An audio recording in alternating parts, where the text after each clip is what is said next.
উম্মে জামিল, কুরআনে বর্ণিত অভিশপ্ত নারী। ভূমিকা: কুরআনে বর্ণিত একমাত্র নারী যাকে জাহান্নামের জন্য স্পষ্টভাবে অভিশাপ দেওয়া হয়েছে তিনি হলেন উম্মে জামিল, আরওয়া বিনতে হারব। তার নাম সূরা আল-মাসাদে এসেছে, যেখানে তাকে ও তার স্বামী আবু লাহাবকে ধ্বংসের ভবিষ্যদ্বাণী করা হয়েছে। উম্মে জামিলের পরিচয় ও পারিবারিক পটভূমি। উম্মে জামিল জন্মগ্রহণ করেন মক্কার অভিজাত কুরাইশ গোত্রে। তার পিতা ছিলেন হাব্ব ইবনে উমাইয়া, মক্কার সম্মানিত নেতা।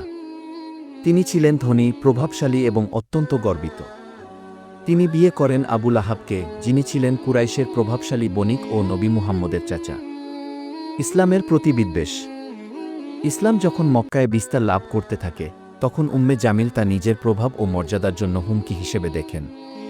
তিনি নবী মুহাম্মদ শাক এর বিরোধিতা শুরু করেন এবং আবু লাহাবকে প্ররোচিত করেন বিরোধিতায় অংশ নিতে। তার প্রধান অস্ত্র ছিল তার বক্তব্য, গুজব ও অপপ্রচার।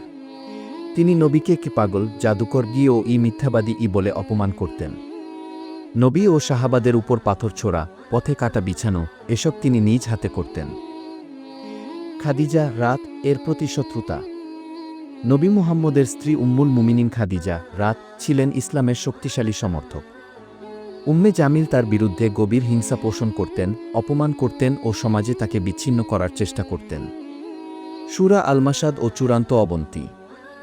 নবী ইসাক যখন ইসলামের দাওয়াত দিলেন তখন আবু লাহাব চিৎকার করে তাকে ধ্বংস হবার অভিশাপ দিলেন। জবাবে নাজিল হয় সূরা আল-মাসাদ। ধ্বংস হোক আবু লাহাবের হাত। আর তার স্ত্রী, যিনি কাটার বোঝা বহন করতেন, তার গলায় থাকবে পাকানো দড়ির ফাঁসকি। এই সূরার মাধ্যমে উম্মে জামিলের চিরন্তন পরিণতি জানিয়ে দেওয়া হয়। শেষ পরিণতি: আবু লাহাব এক মহামারীতে আক্রান্ত হয়ে দীর্ঘ যন্ত্রণায় মারা যান। কেউ তার দাফন পর্যন্ত করেনি। উম্মে জামিল একাকী, অপমানিত এবং ঘৃণিত অবস্থায় মৃত্যুবরণ করেন।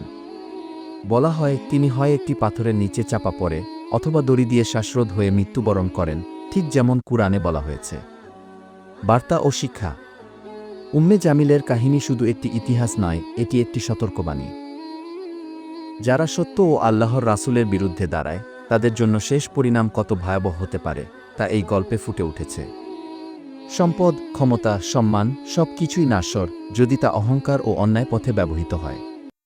দোয়া: হে আল্লাহ, আমাদের অন্তরকে উম্মে জামিল ও আবু লাহাবের মতো করে দিও না। আমাদের অহংকার, হিংসা ও বিদ্বেষ থেকে রক্ষা করো এবং আমাদের ঈমানের পথে অটল রাখো। আমিন।